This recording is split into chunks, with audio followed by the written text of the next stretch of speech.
আসসালামু আলাইকুম ওয়া রাহমাতুল্লাহি ওয়া বারাকাতুহু। প্রিয় বন্ধুরা, আজকে আমি আপনাদের কাছে একটা জিনিস শেয়ার করতে চাই।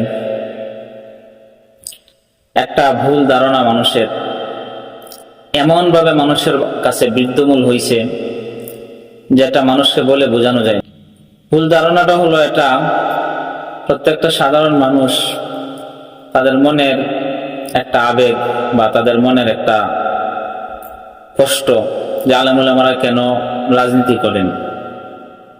আলেম ওলামারা রাজনীতি না গেলেই তো পারেন, তারা মসজিদে ইমামতি করবেন, নামাজ পড়াবেন, তাসবিহ তাহলিল কোরআন তেলাওয়াত করবেন, এগুলো করলে তো আলেম ওলামারা পারেন। তাহলে আলেম ওলামারা রাজনীতি কেন করেন?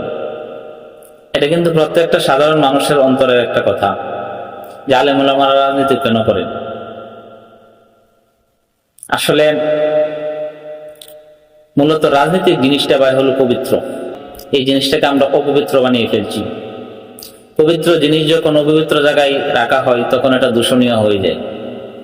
যেমন দুধ পবিত্র জিনিস, এটা যদি খারাপ একটা পাত্রের মধ্যে রাখা হয় তাহলে একটা রিয়াকশন হয় খেলে।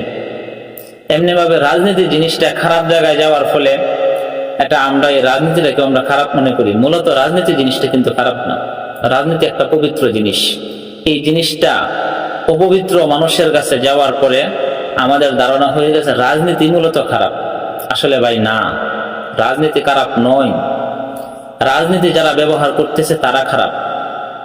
খারাপ মানুষের কাছে ভালো জিনিসটা যাওয়ার ফলে ভালো জিনিসের আর মূল্য থাকে না, ভালো জিনিসটাও আমাদের মনে হয় খারাপ হয়ে গেছে।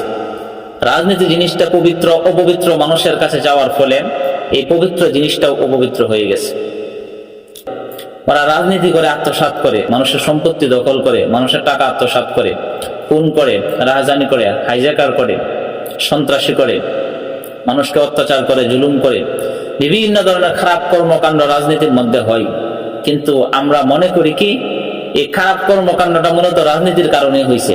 না, রাজনীতির মানুষগুলোর কারণে হয়েছে। রাজনীতির কারণে খারাপ কর্মকাণ্ড হয় নাই, রাজনীতিটাকে খারাপ ভাবে ব্যবহার করা হয়েছে। খারাপ মানুষগুলো রাজনীতিটাকে খারাপ ভাবে ব্যবহার করছে। এই জন্য আমাদেরও একটা ধারণা হয়ে গেছে রাজনীতিটা খারাপ। রাজনীতি শব্দের অর্থ হলো বাদশার নীতি। রাজত্ব, বাদশাহ, নীতি অর্থ আদর্শ। রাজনীতি শব্দের অর্থ হলো বাদশার আদর্শ। এটা পবিত্র জিনিস, এটা ভালো একটা জিনিস।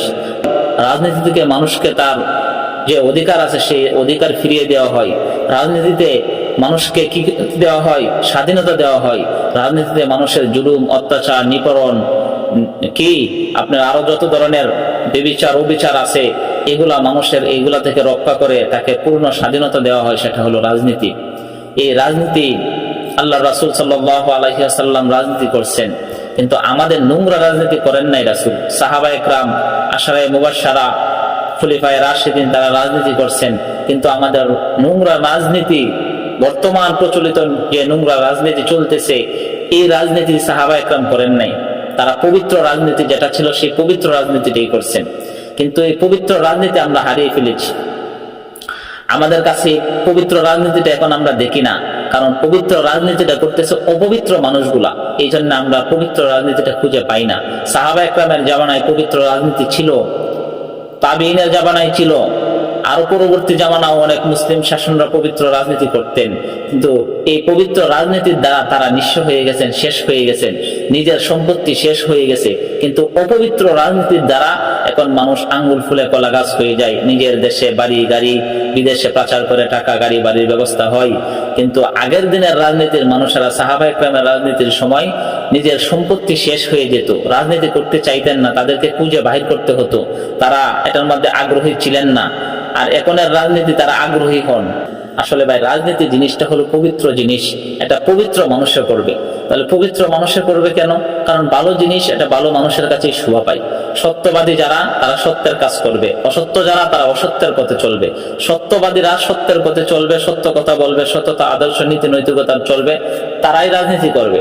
কারণ মানুষের অধিকার ফিরিয়ে যাওয়ার জন্য আমাদের কি করতে হবে? আমাদের রাজনীতি করতে হবে। একটা মানুষের অধিকার ফিরিয়ে দেওয়ার জন্য আপনি যদি রাজনীতি না করে তাহলে আপনি তার অধিকার ফিরিয়ে দিতে পারবেন না।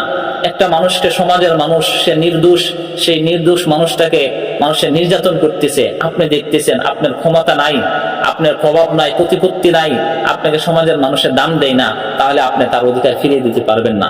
এখন যদি আপনার ক্ষমতা থাকে, আপনি ক্ষমতাশালী হন, বিত্তশালী হন, আপনার প্রভাব প্রতিপত্তি আছে, আপনি চাইলেই এই মানুষের ন্যায্য অধিকার আপনি ফিরিয়ে দিতে পারবেন।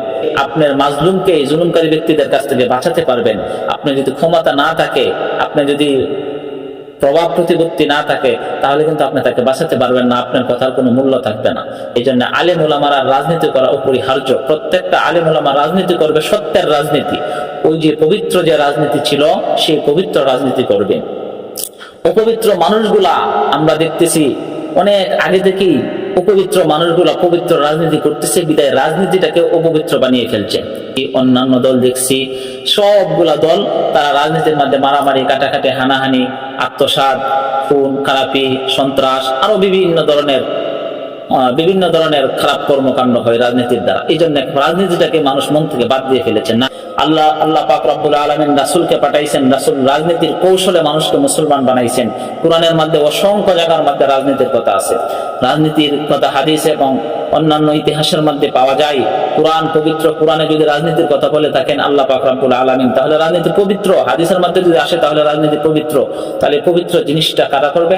আলেম ওলামারা করবেন। কেন করবেন? মানুষের অধিকার ফিরিয়ে দেওয়ার জন্য। কিন্তু আপনারা বলতে পারবেন কি কোন আলেম ওলামারা কোনদিন কোন ইমাম সাহেবরা একত্রিত হয়ে বলছে যে আমাদের বেতন বাড়ানো হোক? আজও পর্যন্ত কেউ বলতে পারবেন না। কোন মাদ্রাসার শিক্ষক বলছে কোনদিন কারো কাছে যে আমাদের বেতন বাড়ানো হোক? আদৌ পর্যন্ত কেউ বলতে পারবেন না। তারা কোনোদিন মিছিল করছে, মিটিং করছে, হরতাল ডাকছে? কোনো কিছুই করেন নাই। তারা কিন্তু বেতন বাড়ানোর জন্য এটা বলে নাই, কারণ তারা এই দুনিয়ার মোহ চান না, তারা এই দুনিয়ার ভালোবাসা চান না। তারা চান আল্লাহ এবং তার রাসূলের নীতি, আল্লাহ এবং রাসূলের পথ, আল্লাহ এবং রাসূলের পথে তারা চলতে চান, মানুষের অধিকার তারা ফিরিয়ে দিতে চান।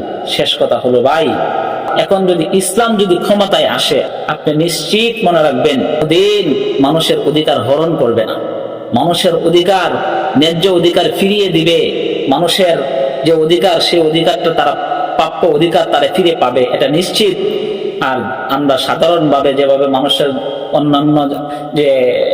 অন্যান্য যারা রাজনীতি দল আছে তারা আঙ্গুল ফুলে যে কলা গাছ হয়, কিন্তু আলেম ওলামাটা করবে না। প্রত্যেকটা মানুষের অধিকার তারা ফিরিয়ে দিবে, মানুষের হক তারা ফিরিয়ে দিবে, আত্মসাৎ করবে না।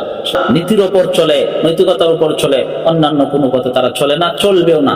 আল্লাহর ভয়, রাসূলের ভালোবাসা তাদের সাথে আছে। আপনি নিশ্চিত থাকেন তারা যদি ক্ষমতায় যায়, ইসলাম যদি প্রতিষ্ঠিত হয়, তাহলে প্রত্যেকটা মানুষ তাদের ন্যায্য অধিকার পাবে, শান্তিতে বসবাস করতে পারবে। এমনকি বিধর্মীরা যারা আছে তারাও নিরাপদে থাকবে, তাদের উপরেও কোনো জুলুম, নির্যাতন, নিপীড়ন চালানো হবে না। একবার যদি ইসলাম ক্ষমতায় যায়, তারপরে আপনারা বুঝবেন মূলত ইসলামের ক্ষমতাটা ভালো কিনা। এখন আমি বুঝাই শেষ করতে পারবো না। এই জন্য ইসলাম প্রতিষ্ঠিত হোক, কায়েম হোক, আমরা সকলেই চাই। আল্লাহ পাক রব্বুল আলামিন ইসলাম প্রতিষ্ঠিত করুন। আসসালামু আলাইকুম ওয়া রাহমাতুল্লাহি ওয়া বারাকাতুহু।